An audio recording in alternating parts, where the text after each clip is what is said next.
The Sexual Violence Research Initiative is a global network of researchers, practitioners, policymakers and funders interested in issues around gender-based violence or violence against women and children and wanting to make a positive impact on that globally. The aim of these projects is to try and prevent violence in childhood, because we know that if we can stop children growing up in toxic childhoods, that we can hopefully reduce perpetration and violence in adulthood. We're working in East Africa with 3 teams, 2 in Kenya and 1 in Tanzania, aiming to reduce violence in schools. And we know that if we do school-based interventions, we need to take a whole school approach. So we've been working with the 3 teams to identify what are the risk and protective factors within their school environments and identify programs that address those issues. So our project is about carrying out intervention to reduce intimate partner violence for adolescent children aged 12 to 14. Adolescents face risks in school, on the way to school, and at home.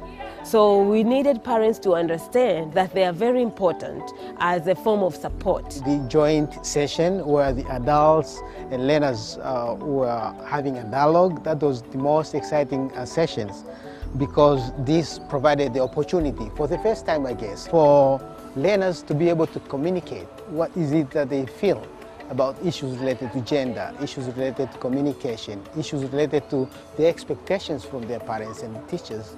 And for the first time, the adults, they were able to get a sense of what is it that the learners actually feel and what is it they expect from them. So the anecdotal feedback we got was very positive. Adolescents felt more comfortable to deal with conflicts that they face in schools and at home. They also felt able to start a conversation with parents without fear of parents asking, why do you want to talk about sex? Why do you want to talk about condoms and things like that? And the teachers also felt they learned alternative disciplining. You don't have to use caning, and also that the alternative disciplining methods could have longer-term positive effects for adolescents.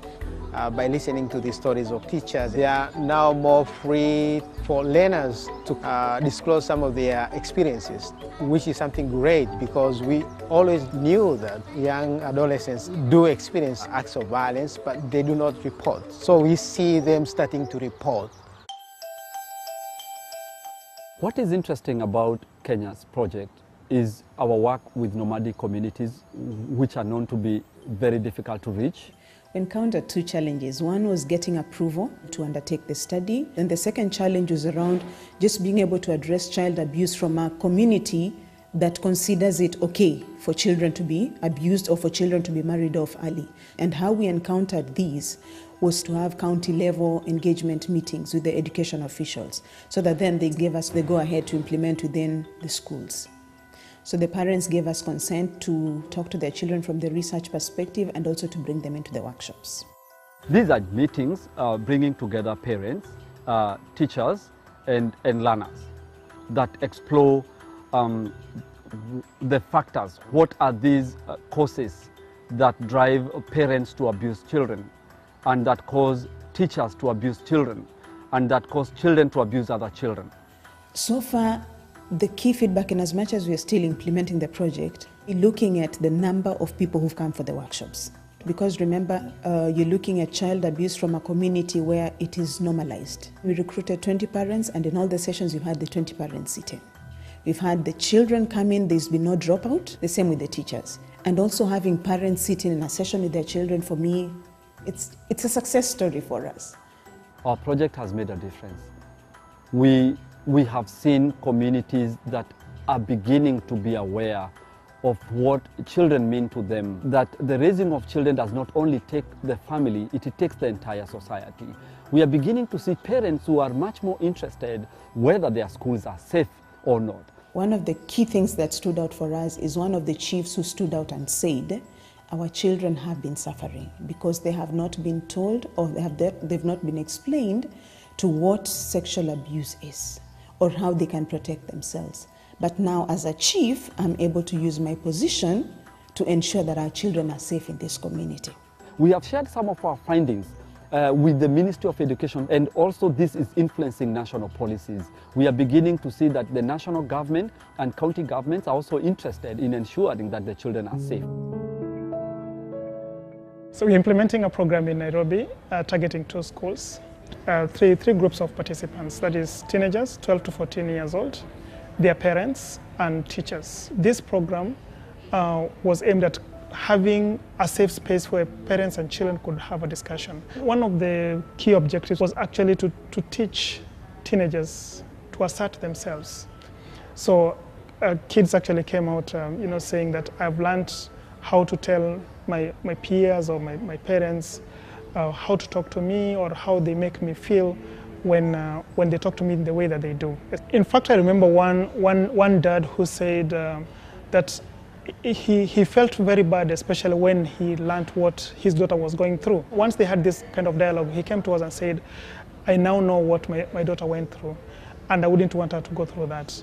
And in fact, the school administration where we conducted this program called us later to say, we want to incorporate this program in our strategic plan of the school so that you are able to come more often and be able to talk to our parents and children about this, because we think this is a great program you're running.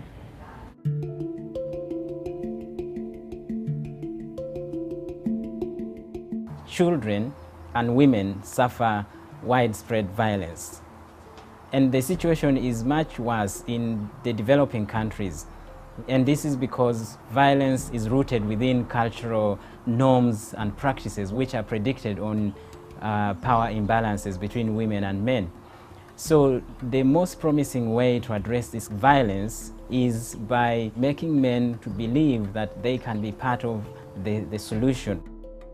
We designed a program which directly, explicitly targets men by recruiting men, first of all, into a men's-only group, and then encouraging them later on to join together with a women's group.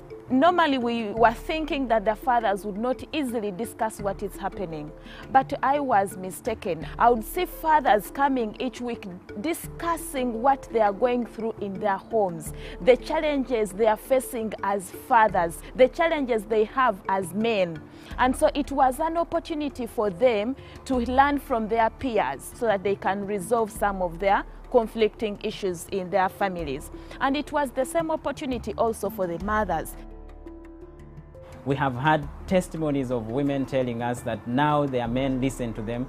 And in terms of how to relate with children, men and women have all been able to reflect on what corporal punishment does to children and to use alternative means, and children's behavior improves.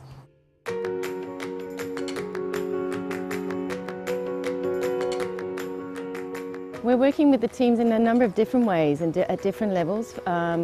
We have worked with them to identify what their technical needs are. So do they need help with developing research protocols, to develop and test interventions? So it's helping them to think through what is primary prevention and what type of things do we need to be doing to stop the violence before it starts.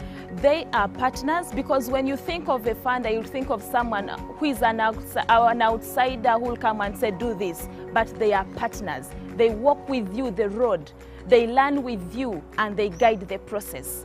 So through emails, through phone calls, there have been frequent Skype calls for support to discuss issues, and as well they've visited us several times.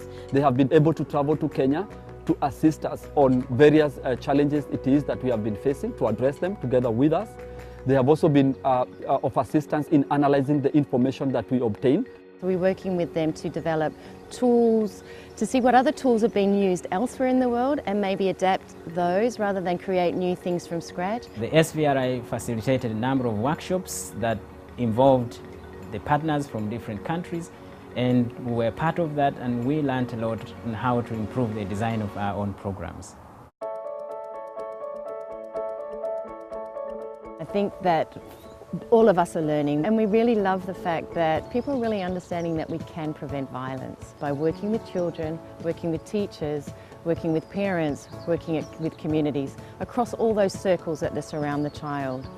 And working together rather than separately in our silos, we can learn so much more. So for us, what will happen next is to really put together a protocol for a randomized control trial.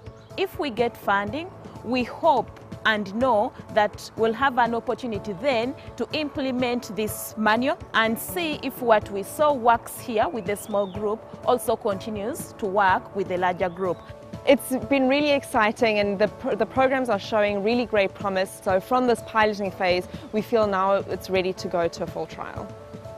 And we are so excited about the future simply because there's a new revelation to us that we can always use research to design interventions. That interventions that are based on research are more effective, they are more likely to bear results.